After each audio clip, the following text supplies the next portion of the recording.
Good morning everyone, আমি প্রিয়াঙ্কা আর আমার channel Priyanka বণিক ব্লগের আরও একটি নতুন ভিডিওতে আপনাদের সবাইকে জানাই স্বাগত। আশা করব আপনারা সকলেই ভালো আছেন এবং সুস্থ আছেন। আমরাও ভালো আছি। আজকে সকালে মর্নিং ওয়াকে গিয়ে আপনাদের সামনে তুলে ধরলাম দিনের প্রথম সূর্যোদয়ের মুহূর্তটা।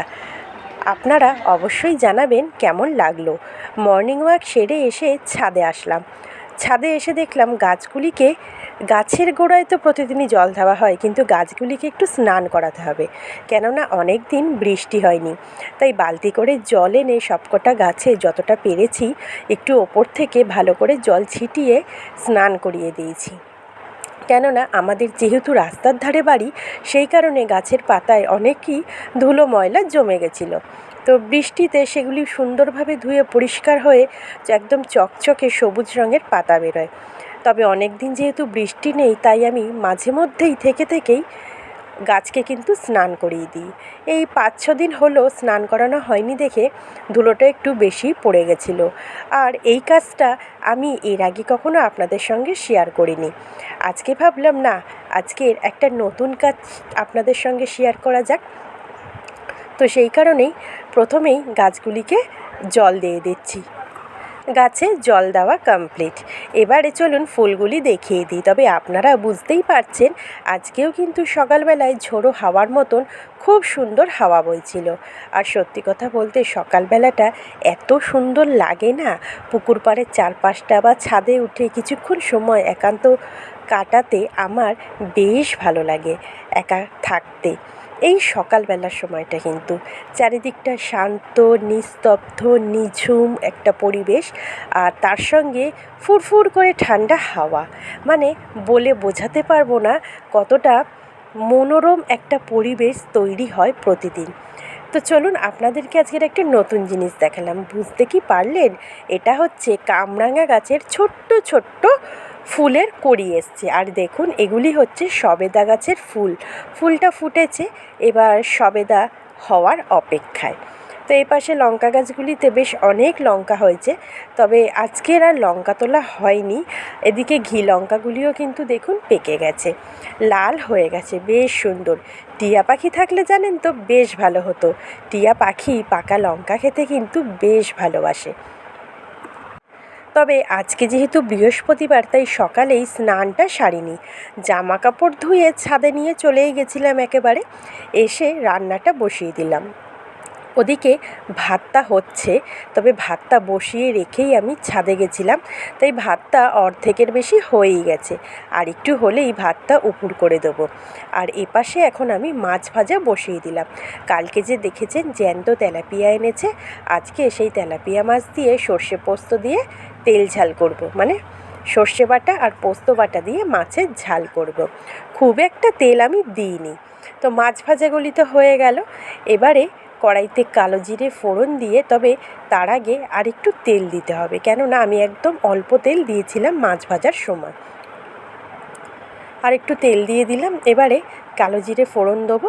কালো জিরে ফোড়ন দিয়ে আগেই মিক্সির মধ্যে বেটে নিয়েছি পোস্ত আর সাদা সর্ষে আর কাঁচা লঙ্কা। পোস্ত আর সর্ষে আমি আগেও বলেছি যে মিক্সির বাটি একদম শুকনো অবস্থায় কিন্তু বাটবেন। প্রথমে ভালো করে ওই শুকনো দানাটাকেই মিহি পেস্ট করে নেবেন, যেটা গুঁড়ো পেস্ট। তারপরে জল, কাঁচা লঙ্কা আর একটু লবণ দিয়ে পরে বাটলে পরে এরকম সুন্দর কিন্তু পেস্ট হয়। তো একটু মিক্সির বাটিটা ধুয়ে জল দিয়ে দিচ্ছি, কেননা সর্ষে পোস্ত তেলের ওপর দিলেই কিন্তু চট করে মশলাটা পুড়ে যায়, তাই অল্প একটু জল দিয়ে দিলাম। এবারে পরিমাণ মতন লবণ আর হলুদ দেবো, আর সামান্য একটু কাশ্মীরি লঙ্কা দিয়েছিলাম। দুই মেয়েরই আজকের স্কুল আছে, মেয়েদেরকে স্কুলে নিয়ে যাব আর টিফিনও দিতে হবে। তবে আজকে না টিফিনটা আর আপনাদের সঙ্গে শেয়ার করিনি। কেন বলুন তো? প্রতিদিনের মতন রুটিই করেছিলাম, আর রুটির সাথে ওদেরকে বলা ভুল, আমার ছোটো মেয়েকে টিফিন দিয়েছি। কেন, বড় মেয়ের স্কুলে আজকে টিফিনে ফিস্ট হবে ঝালমুড়ি, তাই মুড়ি, শশা, ঝুড়ি ভাজা আরও কী সব জানি নিয়ে গেছে। ওই জন্য বড় মেয়ে আজকে টিফিন নেয়নি, ওদের ফিস্ট হবে। আর ছোটো মেয়েকে রুটির সাথে আমি একটু ডিম ঝুড়ো করে দিয়ে দিয়েছিলাম। এই আজকে টিফিনে দিয়েছিলাম। তো মশলাটা বেশ সুন্দর করে কষিয়ে নিলাম। এবারে ভেজে রাখা মাছটাও দিয়ে দিলাম। মাছটা দিয়ে একটু ভালো করে কষিয়ে নেব। যেই তেলটা ছেড়ে আসবে আর বেশ চড়বড় চড়বড় করে উঠবে, তখনই জলটা অ্যাড করব। ওই মশলা কষানোর সময় জলটা যে অ্যাড করি, একটা ছ্যাক করে আওয়াজ হয় না, এই আওয়াজটা কিন্তু আমার বেশ লাগে।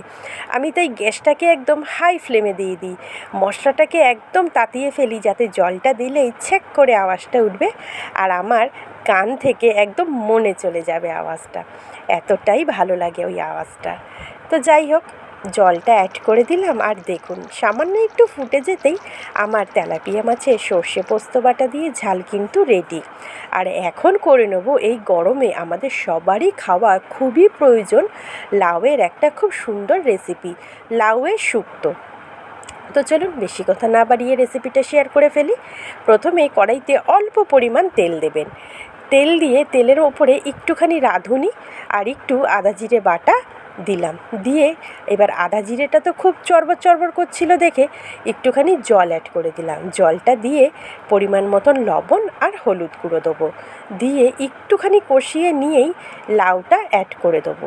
লাউটা অ্যাড করে দিতে লাউর থেকে জানি আমরা জল বেরোয়, কিন্তু লাউটা বেশিক্ষণ আর ভাজাভাজি না করে অল্প একটু কষিয়ে নিয়েই আমি কিছুটা জল দিয়ে দিয়েছিলাম লাউতে। লাউয়ের তরকারি আমরা সবাই জানি সাধারণত জল দিতে লাগে না, কেন লাউয়ের থেকে যে জলটা বেরোয় সেটাতেই লাউ কিন্তু সেদ্ধ হয়ে যায়। আর একটা মাত্র কাঁচা লঙ্কা দিয়েছি চিড়ে। আর যেহেতু এটা লাউয়ের শুক্তো করেছি, একটু ঝোল জাতীয় থাকবে, সেই কারণেই আমি জলটা অ্যাড করেছি। আমাদের মতন যাদের একটু সুগার আছে তাদের কিন্তু এই লাউয়ের শুক্তোটা খাওয়া বেশ উপকারী। আমি কিন্তু মাঝে মধ্যেই আমার জন্য রান্নাবান্না শেষ করার পরে এই লাউয়ের শুক্তোটা না রান্না করে ফেলি। অনেক সময় আপনাদের সঙ্গে শেয়ার করা হয় না, আর আজকে যেহেতু সবার জন্যই করেছি তাই আপনাদের সঙ্গে একটু শেয়ারই করে ফেললাম। আপনারাও চাইলে কিন্তু ছোট থেকে বড় সকলেই দুপুর কিংবা রাত্রে পাতে কিন্তু রাখতেই পারেন এই লাউয়ের শুক্তো। এতে শরীরও ঠান্ডা করবে, সুগার লেভেল কন্ট্রোল করবে, অনেক কিন্তু উপকারী লাউ খাওয়াতে। তো যাই হোক, লাউয়ের শুক্তো হয়ে গেল। এবারে মেয়েদেরকে নিয়ে স্কুলে চলে গেছিলাম। আর স্কুল থেকে এসে পুজো করে আর অনেকটা সময় যেহেতু ছিল, তাই ভাবলাম সন্ধেবেলা মেয়েকে আবার পড়তে নিয়ে যেতে হবে, সেই কারণে এখনই মা লক্ষ্মীর পাঁচালিটা পড়ে ফেলেছি।